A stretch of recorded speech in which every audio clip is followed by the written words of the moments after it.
Alright, I'm going to make this video for Brad Larson out at Larson Valley Farms. Yeah, he's having problems with the skid loader. It's a 763. I went to, this is a Bobcat web page. They have a good parts breakdown, and I guess you can order parts online. I'd never done that, but they got a decent breakdown here. You could order parts from the dealer with this.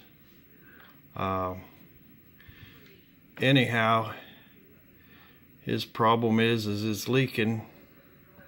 Number 15 are the spool seals, and there's two on the front of the machine, on the front of the valve body, and there's two on the back of the valve body, number 15, right there and right there.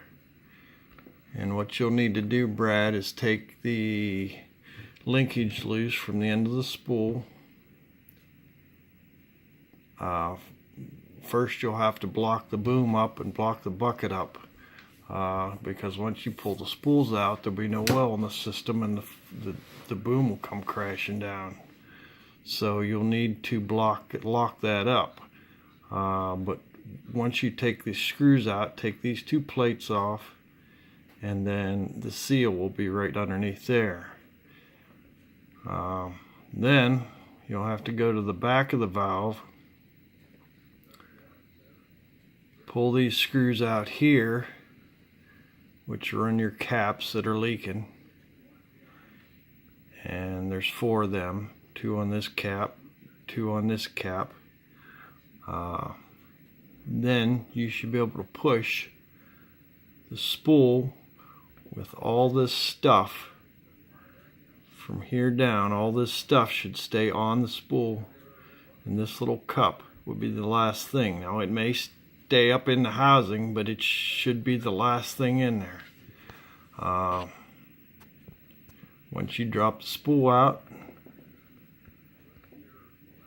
drop the spool out of the body with all that stuff on, take the old seal off, put the new seal back on the spool with the cup facing inside the valve. It should be an opening. Now the seals may have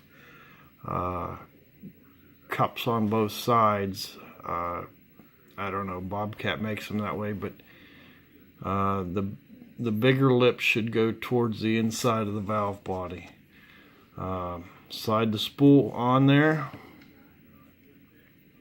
or slide the seal on the spool, shove the spool back in, put this new seal down over top this end of the spool once it's in here. You may or may not want to change that O-ring. If you can get it, change it, because you'll have all that off anyhow. Put these 2 plates back on. This is a retainer.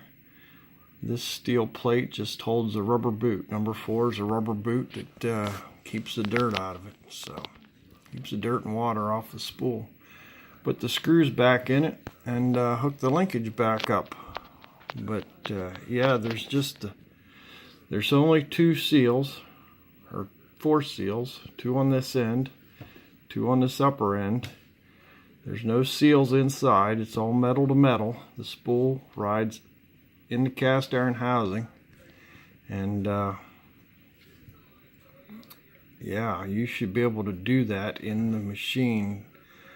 Looking at the video, you should be able to drop them spools right out the back, and yeah, you'll just have to call Bobcat and order the right seals. And the problem with the kit is it comes with a lot of different parts, and you probably won't need them all. So I just order them seals and replace them, and you should be good to go. So thanks for watching.